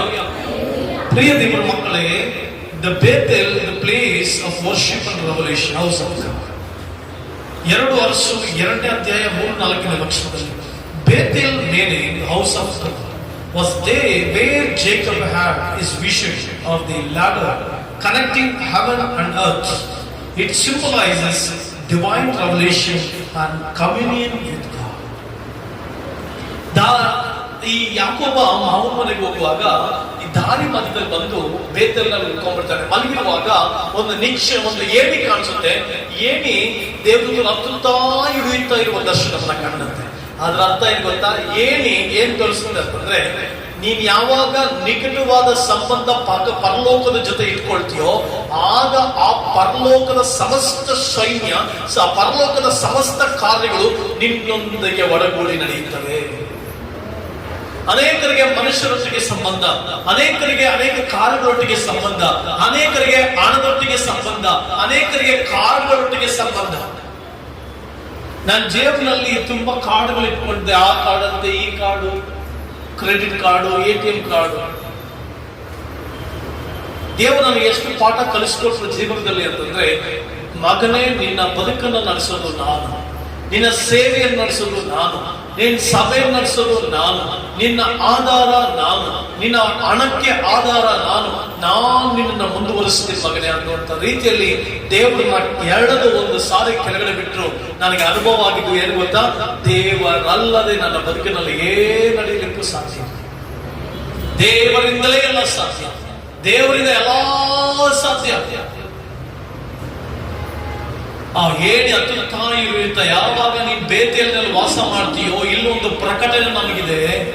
ಬೇತೇಲಿನಲ್ಲಿ ವಾಸಿಸುವಾಗ ಅಂದ್ರೆ ಆರಾಧನೆ, ಸ್ತುತಿ, ಸ್ತೋತ್ರ ಅಂತ ಇರುವಾಗ ಪರಲೋಕಕ್ಕೂ ನಿನಗೊಂದು ಅದ್ಭುತವಾದ ಸಂಬಂಧ ಸಿಗುತ್ತೆ. ಪರಲೋಕಕ್ಕೂ ನಿನಗೂ ಅತಿಶಯವಾದ ಸಂಬಂಧ ಸಿಗುತ್ತೆ. ಈ ಲೋಕದಲ್ಲಿ ಕೂಡ ಯಾಕೋಬನು ಅಲ್ಲಿಂದ ಹೊರಟ ಮೇಲೆ ಲಾಬಾನನು ಅವನ ಕುಟುಂಬದೊಟ್ಟಿಗೆ ಒಳ್ಳೆಯ ಸಂಬಂಧ, ಅವನಿಗೆ ಕುಟುಂಬಸ್ಥನಾಗುವುದಕ್ಕೆ ಬೇಕಾದ ಸಂಬಂಧ ಸಿಗುತ್ತೆ. ಅದೇ ರೀತಿಯಾಗಿ ನೀನ್ ಬೇತೇಲಿನಲ್ಲಿ ವಾಸ ಮಾಡುತ್ತಾಯಿ ಸಹೋದರ, ಬೇತೇಲಿನಲ್ಲಿ ಎಷ್ಟು ವಾಸ ಮಾಡ್ತೀಯೋ, ಬೇತೇಲಿನಲ್ಲಿ ಎಷ್ಟು ದೇವರೊಂದಿಗೆ ಜೀವಿಸ್ತೀಯೋ, ಬೇತೇಲಿನಲ್ಲಿ ಎಷ್ಟು ದೇವರ ಸಹವಾಸದಲ್ಲಿ ಇರ್ತೀಯೋ, ಬೇತೇಲಿನಲ್ಲಿ ಎಷ್ಟು ಆರಾಧನೆಯಲ್ಲಿ ಇರ್ತೀಯೋ, ಬೇತೇಲಿನಲ್ಲಿ ಎಷ್ಟು ಸ್ತುತಿಯಲ್ಲಿ ಇರ್ತೀಯೋ, ಬೇತೇಲಿನಲ್ಲಿ ಎಷ್ಟು ದೇವರ ಸಂಬಂಧದಲ್ಲಿ ಇರ್ತೀಯೋ, ಬೇತೇಲಿನಲ್ಲಿ ಎಷ್ಟು ದೇವರಂತ ಇರ್ತೀಯೋ, ನಿನಗೆ ಪರಲೋಕಕ್ಕೂ ನಿನಗೆ ಉತ್ತಮವಾದ ಸಂಬಂಧ, ಈ ಲೋಕದಲ್ಲೂ ಜನರೊಟ್ಟಿಗೆ ಒಳ್ಳೆಯ ಸಂಬಂಧ ಇರುತ್ತೆ. ಆದ್ದರಿಂದ ಅದ್ಭುತವಾದಂತಹ ಜೀವಿತವನ್ನ ಜೀವಿಸಿದೆ. The lesson we learn from Bethel, a life of service requires staying connected to God through worship and prayer. It is in the Bethel of our lives that we receive the strength and vision for the journey ahead.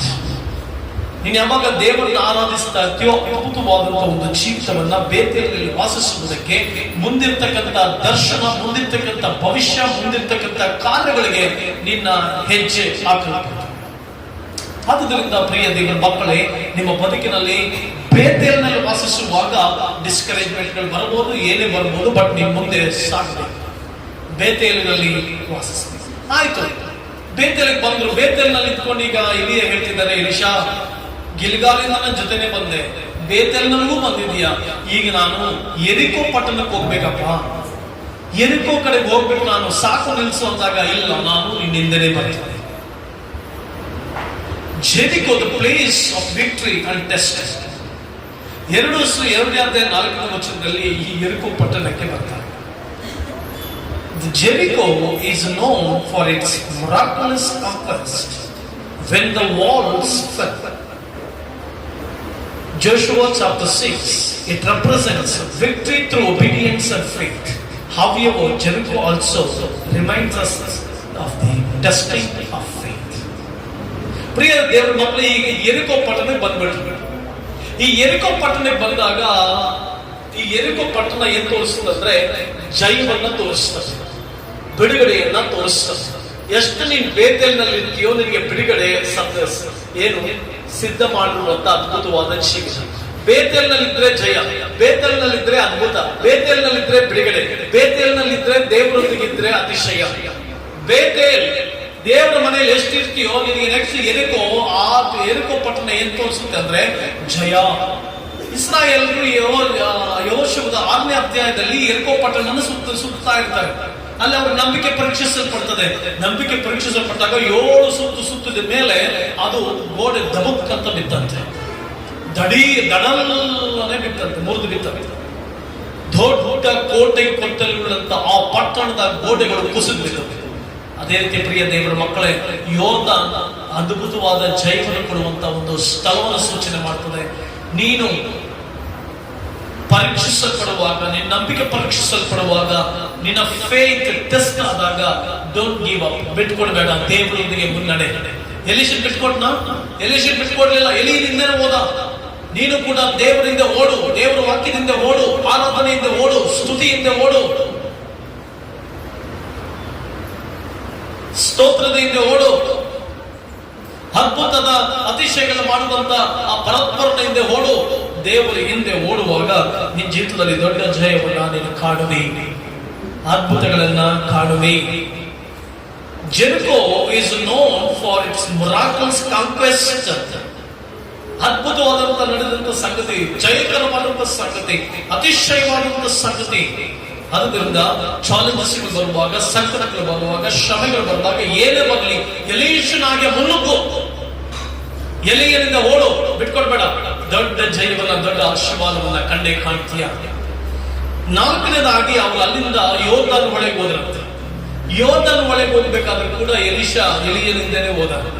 ಪ್ರಿಯ ದೇವರ ಮಕ್ಕಳೇ, the Jordan, the place of transition and power,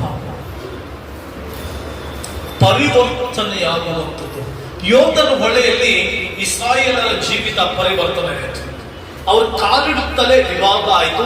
ಎಲೀಯನು ಕೂಡ ಯೋರ್ದನ್ ಹೊಳೆಯಲ್ಲಿ ಹೀಗೆ ಹೋಗುವಾಗ ವಿಭಾಗ ಆಯಿತು. ಆ ಕಡೆಯಿಂದ ಬರುವಾಗ ಎಲೀಷನು ಕೂಡ ಪರಿವರ್ತನೆಯಾಗಿ ಯೋರ್ದನ್ ಹೊಳೆಯನ್ನು ವಿಭಾಗ ಮಾಡಿದ.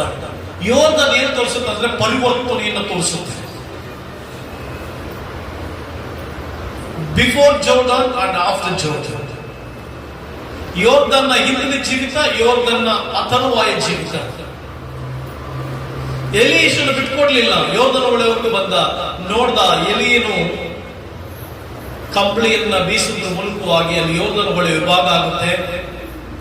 ಎಲೀಯ ಪರಲೋಕ ರಾಜ್ಯಕ್ಕೆ ಹೋಗ್ತಾನೆ. ಎಲೀಷನ್ ತಿರುಗಿ ಯೋರ್ದನ ಹೊಳೆ ಬರ್ತಾನೆ. ಈಗ ಹೋಗುವಾಗ ಎಲೀಯನ ಹಿಂದೆ ಇದ್ದ, ಈ ಕಡೆ ಹಿಂಗ್ ಹೋಗುವಾಗ ಎಲೀಯನ ಹಿಂದೆ ಪ್ರಯಾಣ ಮಾಡಿದ. ಆಗ ಏನೂ ಇರಲಿಲ್ಲ. ಯೋರ್ದನ್ ಹೊಳೆಯನ್ನು ಎಲೀಯನೊಂದಿಗೆ ದಾಟಿದ ಮೇಲೆ ಎಲೀಷನು ತಿರುಗಿ ಅದೇ ಎರಿಕೋ ಪಟ್ಟಣಕ್ಕೆ ಹೋಗ್ಬೇಕು, ಅದೇ ಕಾರ್ಯಗಳ ದಾಟಿ ಹೋಗ್ಬೇಕು. ಬಟ್ ಯೋರ್ದನ್ ಹೊಳೆ ತಿರುಗಿ ಬಂದ. ಎಲೀಯನ ದೇವರು ಎಲ್ಲಿ ಅಂತ ಹೇಳಿ ಕಂಬಳಿಯನ್ನ ಒಡೆಯುವುದರ ಮೂಲಕವಾಗಿ ಯೋರ್ದನ್ ಹೊಳೆಯನ್ನು ವಿಭಾಗ ಮಾಡಿದ. ಅದ್ಭುತವಾದ ಶಕ್ತಿ ಹೊಂದಿಕೊಂಡ, ಮಹತ್ಕಾರ್ಯ ಹೊಂದಿಕೊಂಡ, ಮಹಿಮೆ ಕಾರ್ಯಗಳು ಮಾಡಿದ. ಹೊಸ ಅಧ್ಯಾಯ ಆರಂಭ ಆಯಿತು, ಹೊಸ ಸಂಗತಿಗಳು ಆರಂಭ ಆಯಿತು, ಹೊಸ ಅತಿಶಯಗಳು ಆರಂಭ ಆಯಿತು, ದೊಡ್ಡ ಸಂಗತಿಗಳು ಆರಂಭ ಆಯಿತು. ಯಾರ್ಯಾರು ಡಿಸ್ಕರೇಜ್ ಮಾಡಿದ್ರು, ಯಾವ ವ್ಯಕ್ತಿಗಳು ಎಲೀಷನನ್ನ ನೀನು ಯಜಮಾನ ಹೋಗ್ತಾ ಇದ್ದಾನೆ ಬಿಟ್ಟುಬಿಡು ಅಂತ ಹೇಳಿದ್ರು, ಅವರೆಲ್ಲರೂ ತಿರುಗಿ ಎಲೀಷನಿಗೆ ತಲೆಬಾಗುವ ಹಾಗೆ ದೇವರು ಮಾಡಿದ್ರು. ಹೊಸ ಅಧ್ಯಾಯ ಆರಂಭಿಸಲ್ಪಡಿತು, ಹೊಸ ಸಂಗತಿಗಳು ಆರಂಭಿಸಲ್ಪಡಿತು, ಹೊಸ ಪುಸ್ತಕದ ಇತಿಹಾಸ ಆರಂಭಿಸಲ್ಪಡಿತು. The new history he created. ಹೊಸ ಸೃಷ್ಟಿಯನ್ನೇ ಆರಂಭಿಸಿದ. ಆದ್ದರಿಂದ ಪ್ರಿಯ ದೇವರ ಮಕ್ಕಳೇ, ನಾನು ಇದನ್ನು ನಿಮಗೆ ಹೇಳುವಂತ ಸಂದೇಶ ಏನಂದ್ರೆ, ನಿಮ್ಮ ಜೀವಿತದಲ್ಲಿ ಎಲೀಷನ ಹಾಗೆ ಎರಡರಷ್ಟನ್ನ ಪಡೆದುಕೋ, ಎರಡರಷ್ಟು ಆಶೀರ್ವಾದಗಳನ್ನು ಪಡೆದುಕೋ, ಎರಡರಷ್ಟು ಅದ್ಭುತಗಳನ್ನ ಪಡೆದುಕೋ, ಎರಡರಷ್ಟು ಮಹತ್ಕಾರಗಳನ್ನು ಪಡೆದುಕೋ, ಎರಡರಷ್ಟು ಅತಿಶಯಗಳನ್ನು ಪಡೆದುಕೋ, ಎರಡರಷ್ಟು ಭವಿಷ್ಯತ್ತಿನಲ್ಲಿ ದೊಡ್ಡ ಸಂಗತಿಗಳನ್ನ ತೆಗೆದುಕೋ. ಎಲೀಷನ ಅದು ಹೋಗುವಾಗ ಎಲೀಷನ್ ಪಡ್ಕೊಂಡ ಎರಡರಷ್ಟನ್ನ, ನೀನು ಕೂಡ ಎರಡರಷ್ಟನ್ನ ಪಡೆದುಕೋ. ಹೀಗಿರೋದಕ್ಕಿಂತಲೂ ಎರಡರಷ್ಟು ಆಶೀರ್ವಾದವನ್ನ ಪಡೆಕೋ. ಹೀಗಿರೋದಕ್ಕಿಂತಲೂ ಎರಡರಷ್ಟು ಆತ್ಮಿಕ ಜೀವಿತದ ಅದ್ಭುತವನ್ನ ಕಂಡುಕೋ. ಇದನ್ನ ನಿನ್ನ ಬದುಕಿನಲ್ಲಿ ಒಂದು ಸಂದೇಶವನ್ನ ಕೊಡ್ತೇನೆ, ನಿನ್ನ ಬದುಕನ್ನ ದೇವರಿಗೆ ಒಪ್ಪಿಸು. ಪುನಃ ಆರಂಭಿಸು. ಹಳೆಯ ಸಂಗತಿಗಳನ್ನ ಮರೆತು ಗಿಲ್ಗಾಲ್ ಶೋಸ್ ಸಪರೇಷನ್. ದೇವರು ನಿನ್ನನ್ನ ನನ್ನನ್ನ ಎದುರು ನೋಡ್ತಾ ಇದ್ರೆ ಸಪರೇಷನ್ ಮಾಡ್ಕೋ. ದ್ವೇಷದಿಂದ ಪ್ರೀತಿಯನ್ನ ಸಂಪಾದನೆ ಮಾಡಿಕೊಂಡು ಮುಂದೆ ಸಾಗು. ಕ್ಷಮಿಸುವಂತ ಗುಣದೊಂದಿಗೆ ಮುಂದೆ ಸಾಗು. ಆರಾಧನೆ, ಸ್ತುತಿ, ಪ್ರಾರ್ಥನೆಯೊಂದಿಗೆ ಮುಂದೆ ಸಾಗು. ದೇವರನ್ನ ಘನಪಡಿಸುವುದರಿಂದ ಮುಂದೆ ಸಾಗು. ಹಳೆಯ ಕಾರ್ಯಗಳನ್ನ ಬಿಟ್ಟುಬಿಡು, ಹಳೆಯ ಸಂಗತಿಗಳನ್ನ ಬಿಟ್ಟುಬಿಡು, ಹೊಸದಾಗಿ ಮುಂದೆ ಸಾಗು. ಗಿಲ್ಗಾಲ್ ಅದ್ಭುತವಾದಂತ ಜೀವಿತ. ಬೇತೇಲ್ ದೇವರ ಮನೆಗೆ ಬಂದ್ಬಿಡು. ದೇವರ ಸಾಂತ್ಯಕ್ಕೆ ಬಂದ್ಬಿಡು, ದೇವರ ಸಮೂಹಕ್ಕೆ ಬಂದ್ಬಿಡು, ಆರಾಧನೆಗೆ ಬಂದ್ಬಿಡು, ಸ್ತುತಿಸುವಂತ ಜೀವಿತಕ್ಕೆ ಬಂದ್ಬಿಡು, ಪ್ರಾರ್ಥಿಸುವಂತ ಜೀವಿತಕ್ಕೆ ಬಂದ್ಬಿಡು, ವಾಕ್ಯ ಓದುವ ಜೀವಿತಕ್ಕೆ ಬಂದ್ಬಿಡು. ಆಗ ತಿರುಗಿ ನೀನು ಎರಿಕೋ ಜಯದ ಜೀವಿತಕ್ಕೆ ಹೋಗ್ತೀಯ. ಅದ್ಭುತಗಳು ನಡೆಯುತ್ತೆ, ಅತಿಶಯಗಳು ನಡೆಯುತ್ತೆ, ಮಹತ್ಕಾರಗಳು ನಡೆಯುತ್ತೆ. ತಿರುಗಿ ದೇವೋದ್ಧಾರಕ್ಕೆ ಬರ್ತೀಯ. ಪರಿವರ್ತನೆಯ ಜೀವಿತ, ಪರಿವರ್ತನೆ ಆಗ್ಬಿಡ್ತೀಯ. ಅದ್ಭುತ ನೀನಾ ಅಂತ ಜನರು ಯೋಚನೆ ಮಾಡುವಷ್ಟು ಮಟ್ಟಿಗೆ ಕರ್ತನ ಜೀವಿತವನ್ನು ಬದಲಾಯಿಸ್ತಾರೆ. ಆದುದರಿಂದ ಪ್ರಿಯ ದೇವರ ಮಕ್ಕಳೇ, ಈ ವಾಕ್ಯಗಳನ್ನ ಬಹಳ ಗಂಭೀರವಾಗಿ ತೆಗೆದುಕೊಂಡು ಕರ್ತನಿಗಾಗಿ ಜೀವಿಸಿರಿ, ಕರ್ತನಿಗಾಗಿ ನೀವು ಮುನ್ನಡೆಯಿರಿ. ಎಲಿಷಾ's faith the double portion of anointing, double portion of blessings. Elisha's faith and persistence, we are rewarded with double portion of blessings, double portion of Elijah's spirit. He performed many miracles, proving that God equips His servant for every changes, every challenges. ಎರಡರಷ್ಟನ್ನು ಪಡ್ಕೊ. ಹಂತವನ್ನ ದಾಟಿದ ಎರಡರಷ್ಟು ಆಶೀರ್ವಾದಗಳನ್ನು ಪಡ್ಕೊಂಡು ಕರ್ತನ ಜೀವಿತವನ್ನ ಆಶೀರ್ವದಿಸಲಿ. ಎಲೀಷನು ಏಲಿಯನನ್ನ ಹಿಂಬಾಲಿಸಿದ ಹಾಗೆ ನೀನು ಕೂಡ ಕ್ರಿಸ್ತನನ್ನ ಹಿಂಬಾಲಿಸು. ನೀನು ಯಾರ ಹಿಂಬಾಲಕನಾಗಿ ಹೋಗ್ಬೇಕು? ಯೇಸುವಿನ ಹಿಂಬಾಲಕನಾಗಿ ಹೋಗು. ಹೆಚ್ಚು ಯೇಸುವನ್ನ ಹಿಂಬಾಲಿಸು. Follow Jesus. ಯೇಸುವಿನೊಂದಿಗೆ ಅವರ ಹಿಂದೆ ನೀನು ಹೋಗು. ನೀನು ಬದುಕಿನಲ್ಲಿ ಅತಿಶಯ ನಡೆಯುತ್ತೆ, ಆಶೀರ್ವಾದಗಳು ನಡೆಯುತ್ತೆ, ಉನ್ನತ ಕಾರ್ಯಗಳು ನಡೆಯುತ್ತೆ. ನೀನು ನೆನೆಸದ ಅದ್ಭುತ ಅತಿಶಯಗಳು ನಡೆಯುತ್ತೆ. ಕರ್ತನು ಈ ವಾಕ್ಯಗಳ ಮೂಲಕ ನಿಮ್ಮ ಒಬ್ಬೊಬ್ಬರನ್ನು ಆಶೀರ್ವದಿಸಲಿ. ದೇವರ ಮಹಿಮೆ ನಿಮ್ಮೊಟ್ಟಿಗಿರಲಿ, ದೇವರ ಕೃಪಾತಿಶಯ ನಿಮ್ಮೊಟ್ಟಿಗಿರಲಿ ಎಂಬುದಾಗಿ ಆಶೀರ್ವದಿಸ್ತಾ ಈ ವಾಕ್ಯಗಳನ್ನ ಕರ್ತನ ತಾನೇ ನಡೆಸಿ ನಿಮ್ಮ ಜೀವಿತಗಳಲ್ಲಿ ಕ್ರಿಯೆ ನಡೆಸಲಿ ಎಂಬುದಾಗಿ ಪ್ರಾರ್ಥಿಸ್ತಾ ದೇವರ ಸೇವಕನಾಗಿ ನಿಮ್ಮನ್ನು ಆಶೀರ್ವದಿಸ್ತಾ ನನ್ನ ಪ್ರಸಂಗವನ್ನ ಮುಗಿಸುತ್ತೇನೆ. God bless you.